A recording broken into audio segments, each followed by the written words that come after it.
So we have 5 lenses, or 5 cameras. So what? All right, what if I tell you we're going to control each one of those lenses individually?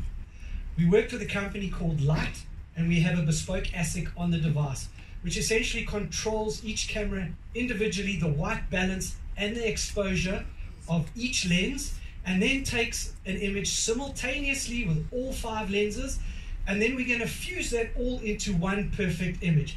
And that's really, you know, talking about dynamic range and depth of field that is unheard of in a mobile device. So just a little bit about those cameras. We've got 5 cameras, right? We've got 2 color RGB sensors, which filter your red, blue, and green and bring your color to your pictures. Then you've got 3 monochrome lenses.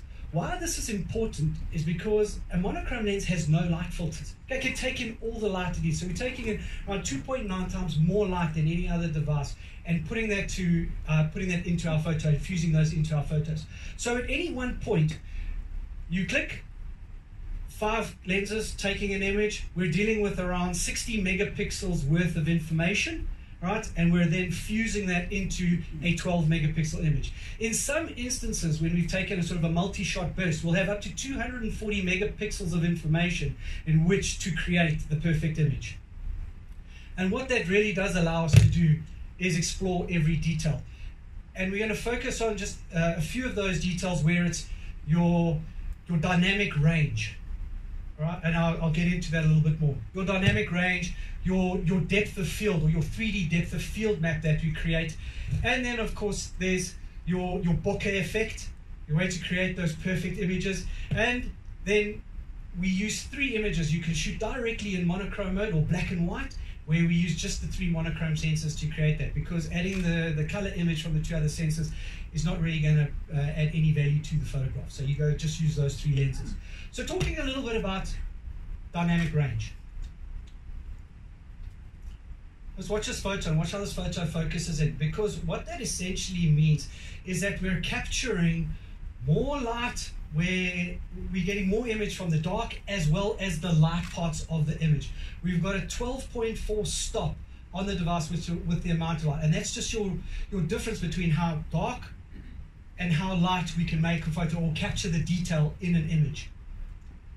All these images here are shot on a Nokia PureView. Here shows that across the scene, all 5 lenses there are taking that photo simultaneously and merging that all into one, and it's across the field of view of the image you're taking. So even if there is motion in an image, you still capture a high dynamic range where we can filter that simultaneously, and you can merge the best lights from all the different cameras into a great photo.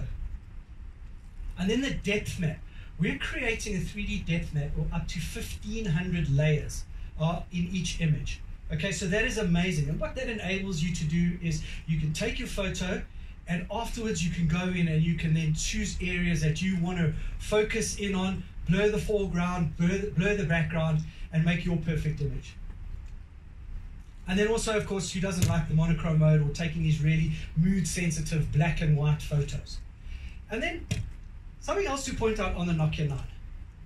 It's a phone for people who love taking photos as well as what you can do after the fact with an image, that post-production of an image. Because people say 50% of your photography is in your post-production.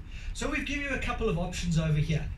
You can capture the image in RAW format, all right, and export that DNG file onto Adobe Lightroom, which you can download from the store. We've got a little reminder in the startup process. We won't preload it, but there's a little reminder. Go to the Play Store, download Adobe Lightroom, and you can take in those raw images. Now, in photography or cameras, or mobile phones, what we do is when you take an image, we like to add our algorithms to create the perfect image that we think you want. Okay, in RAW, essentially we're leaving it untouched. We're not stripping out any of the light. We're not changing any of the dynamic range. It's all up to you to create that perfect image. And you can do that via the Adobe Lightroom with that raw DNG image. But, you know, if you want to, you can just leave it in the JPEG format. And we've, you know, the Google Photos editor native to the device has been upgraded over here, where it's got the depth the depth part of the device in the editor. So you can go on the device and you can see there, you can choose there just by simply dragging your finger up and down, you can choose areas that you want to refocus and create foreground or background blur. Save that image and you still have the original where you can go back and you can create other focal points or other points of interest from that one image you originally created.